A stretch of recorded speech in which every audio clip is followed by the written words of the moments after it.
your favorite shopping destination, Value Zone Hypermart. ఇప్పుడు మన అమీర్పేట్ లో పిల్లర్ నంబర్ 1081 వద్ద. Hello guys, welcome to iDream media. నేను ప్రియదర్శన్, మనతో పాటు మర్యాద మనీష్ గారు ఉన్నారు. ఉన్న 2 వీక్స్ అయినా కూడా మంచి అటెన్షన్ అయితే గ్రాప్ చేశారు. మాట్లాడదాం ఒకసారి. హాయ్ అండి. బాగున్నారా? చాలా బాగున్నానండి. So first of all me audition video నేను క్లిప్ చూసిన తర్వాత చాలా ఇంప్రెస్ అయ్యాను. నాకు తెలిసి బిగ్ బాస్ కూడా చాలా ఇంప్రెస్ అయ్యి ఉంటారు. బట్ అంటే చాలా సమీకరణాలు వేశారు, HOUSE అని చెప్పి. ఏమైందండి, ఎందుకు అది it went wrong why? So I guess అవన్నీ ఎగ్జిక్యూట్ కూడా అయ్యాయి. ఆ HOUSE అన్నీ ఎగ్జిక్యూట్ అయ్యాయి. ఫస్ట్లీ ఎంటర్టైన్మెంట్ మీకు ఏం కనిపిస్తుందో నాకు తెలియదు, కానీ ఎవ్రీడే రోజు ఇంట్లో పాటలు అవుతుండే, నా నుంచి కామెడీ ఇవన్నీ అవుతుండే. ఏం బయటపడిందో తెలియదు. అంటే నా నుంచి మోస్ట్లీ డిబేట్సే ఎక్కువ ఉండే కాబట్టి డిబేట్స్ బయటపడి ఉంటాయి. బట్ ఇవన్నిటి కాకుండా ఐ గెస్ నేను కొంచెం 10th 11th డే ఇమోషనలీ లో అయ్యాను. Maybe that could be the biggest reason అని నేను అనుకున్నా. బట్ నేను ఇమీడియట్లీ బౌన్స్ బ్యాక్ అయిపోయాను అది.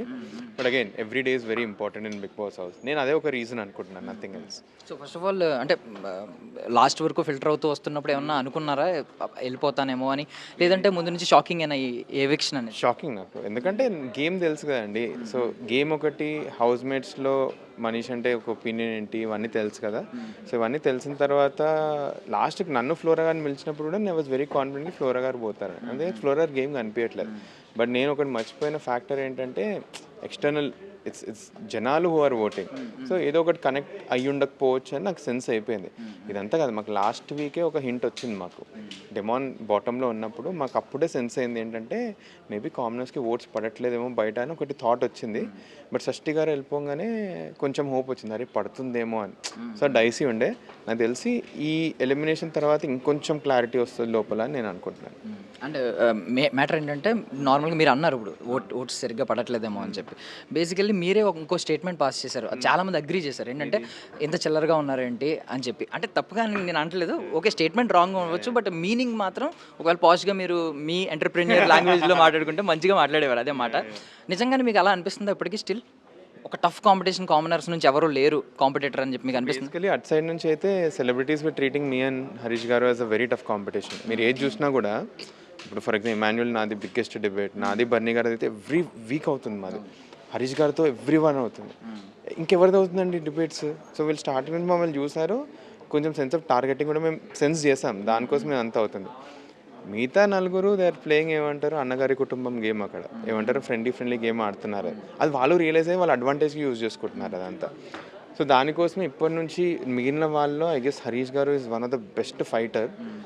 నాకు డెమాన్ ఇంకా కళ్యాణ్ మీద కూడా హోప్స్ ఉన్నాయి, కానీ వాళ్ళు గేమ్ బయటికి రావాలి.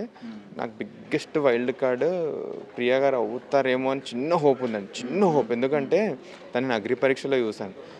తన వీక్నెస్ ఫిజికల్ టాస్క్ అవ్వచ్చు, కానీ as a personality she can kill it. But తన గేమ్ మొత్తం మిస్అండర్స్టాండ్ చేసుకుంది. సో ఒకవేళ దాని నుంచి బయటపడితే she can actually come. But ఇవన్నీ పక్కన పెడితే ఓన్లీ హరీష్ గారు రైట్ నా. మీ టాప్ 5 ఎవరండి అసలు? నా టాప్ 5 ఓకే, ర్యాండమ్ ఆర్డర్: బర్నీ గారు, ఇమాన్యుయల్ గారు, హరీష్ గారు, సంజన గారు. 5 ఇంకా ఓపెన్ అండి. 5 ఇస్ వెరీ ఓపెన్, ఇంకెవ్వరు ఓపెన్ చేయట్లేదు. ఇఫ్ నేనుంటే నేను పక్కనే పెట్టేస్తున్నాను, ఎందుకంటే బాగా ఫైట్ ఇస్తున్నాను, అందరికంటే ఎక్కువ ఫైట్ ఇస్తున్నాను అక్కడ.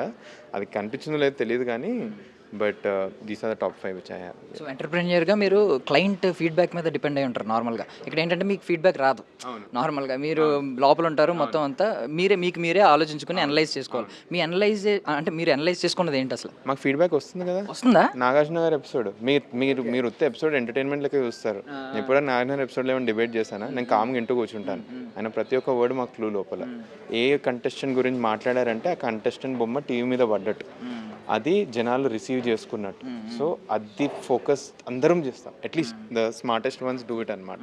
సో అది క్లూజ్ మాకు. సో అవి ఇంటూ కూర్చుంటాను. సో దట్ వాజ్ అది బేస్ చేసుకొని నెక్స్ట్ వీక్కి ఎలా ఆడొచ్చు, ఎవరితోటి ఫోకస్ చేయవచ్చు అన్నది మైండ్లో పెట్టుకుంటాను. అంటే లో అయిన మూమెంట్ గురించి మాట్లాడారు, అది పక్కన పెడితే ఇంకేమన్నా నెగిటివిటీ మీకు వచ్చింది అని అనుకున్నారు ఏదైనా పర్టికులర్ ఎపిసోడ్, పర్టికులర్ సెగ్మెంట్లో? బయటకు వచ్చిందో తెలిసింది అంటే బర్నీ గారి ఎపిసోడ్ యాక్చువల్లీ నెగిటివ్ అయిందని.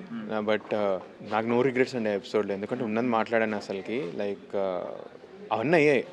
నాకు ప్రియా ఇంకా శ్రీజ కంటే తనే ఎక్కువ ఉండే. నేను ప్రీవియస్ వీక్ నామినేషన్స్లో చెప్తాను, అరే నాకు ఇంకా మాట్లాడే ఛాన్స్ రావట్లేదు, బర్నీ గారిని నేను చాలా నోటీస్ చేస్తున్నాను, అందరికీ చెప్తాను. ఇది ఎంతవరకు బయటపడిందో తెలియదు నాకు. So that is why I felt కి బర్నీ గారి ఎపిసోడ్ ఒకటి నెగిటివ్ అయి ఉండొచ్చు అని నేను అనుకుంటున్నాను. దాని మించి ఏం లేదు. ఆర్ మేబీ ఇప్పుడు బయటకు వచ్చింది ఏంటుంది ఏంటంటే కామనర్స్ వీళ్ళిద్దరి వల్ల కొంచెం నెగిటివ్ అయ్యారు. ఇది could be one of the reason నేను అనుకుంటున్నాను. అంటే అసలు హౌస్లోకి వెళ్ళేటప్పుడు మీ విజన్ ఏంటి? అంటే ఏదో ఎక్స్పెక్ట్ చేసి ఉంటారు కదా, దాన్ని ఎంతవరకు? నేను కప్ కోసమే వెళ్ళాను. సింపుల్, నాకు ఏదీ లేదు అసలుకి. లైక్ ఇంత స్టార్ట్అప్ లైఫ్ పెట్టుకొని అసలు బిగ్ బాస్ హౌస్కి ఎందుకు రావాలి, ఏదో ఒకటి ఉండాలి. I wanted to win the cup, but unfortunately 2 వీక్స్లోనే I had to give a pause. Let's see తర్వాత ఏమైనా ఉంటే ఉండొచ్చు అని అనుకుంటున్నాను. బయటకు వచ్చిన తర్వాత ఈ 2 వీక్స్ అటెన్షన్ మీరు ఐ మీన్ ఎంత ఫెమిలియర్ అయ్యారు, మీరు ఎంత విజిబిలిటీలోకి వచ్చారు, లైమ్ లైట్లోకి వచ్చారు అనేది తెలుస్తుంది. కార్ నుంచి వస్తుంటేనే 2-3 కార్లు చేజ్ చేసాయి. సో ఇది చాలా కొత్తగా ఉంది. ఇప్పటిదాకా వీళ్ళందరూ వస్తేనే నాకు ఇదంతా అలవాటు కూడా లేదు. సో ఇట్స్ వెరీ న్యూ అండి నాకు ఇదంతా. సో స్టిల్ మాస్క్ తీయట్లేదు ఎవరైనా అని మీకు అనిపిస్తుంది? నేను ఓకే లోపలనా ఉన్నారు వాళ్ళ గేమ్ అండి, ఆ గేమ్ స్పాయిల్ చేయాలని ఇది అంతే. ఎందుకంటే జనాలకు అనిపించేస్తారు సింపుల్, మీరు చాలా రోజులు వేర్ చేయాలండి మాస్క్. ఏమైనా చెప్తే జనాల ఒపీనియన్ బయాస్ అయిపోద్ది. నేను వాళ్ళ గేమ్ని రెస్పెక్ట్ చేస్తాను, ఆ గేమ్ని స్పాయిల్ చేయాలని లేదు. ఒకవేళ బయట వచ్చి అరే వీడు ఇట్లా ఆడుతున్నాడు నా గురించి చెప్తే నేనే బాధపడతాను. సో నాకు అట్లా వేరే వాళ్ళ గేమ్ స్పాయిల్ చేయాలని లేదు. మీకే తెలుస్తుంది ఎవరెవరు మాస్క్ ఉన్నాయి మాస్క్ లేవని అంతే. And finally pure soul, genuine gamer ఇలా రకరకాలు ఉంటాయి. స్ట్రాటజీ ఉండే వాళ్ళు కూడా ఉంటారు, బట్ స్ట్రాటజీ ఎక్కువ విన్ అవుతుంది. మీ దృష్టిలో రియల్ గేమర్ అంటే ఎవరు? ఒకరి పేరే చెప్పండి. మన Emmanuel garu very good gamer, and Sanjana garu very good gamer. So Bunny garu game ఎలా ఉంటుందో ఇప్పటి నుంచి తెలియదు అసలుకి, బట్ వీళ్ళిద్దరు అయితే 2 గుడ్ గేమర్స్. వాళ్ళకి తెలుసు దే ఆర్. సన్నార్ అయితే ఓన్లీ గేమర్, తన గేమే ఆడుతుంది. రాత్రి పర్సనాలిటీ బయటపడుతుంది తను. ఇప్పుడు కొంచెం ఎమోషనల్ కూడా ఓపెన్ అప్ అవుతున్నారు, but these are the people who are really good gamers. And finally wild కార్డ్లో ఎవరో ఒకరు వెళ్తారు అంటున్నారు. ఎవరు ఏమైనా అంచనా ఉందా మీకు మిగిలిన కంటెస్టెంట్స్? అసలు ఐడియా లేదు ఎవరెవరు వైల్డ్ కార్డ్ అని. హోప్ఫుల్లీ ఐ రియలీ హోప్ ఏమంటారు ఒకవేళ సెకండ్ ఆపర్చునిటీ ఇచ్చి పంపితే I'll be super happy. But again ఏమంటారు ఎవరు వస్తున్నారని అయితే నాకు జీరో ఐడియా అండి. మొన్నే వచ్చాను కదా, నేను యాక్చువల్లీ ఫ్యామిలీతో టైం స్పెండ్ చేస్తాను, ఏం చేయట్లేదు. ఈరోజే బయటకు వచ్చాను. థ్యాంక్ యూ సో మచ్ అండి. I wish you all success. Thanks lot అండి. All the best to you also.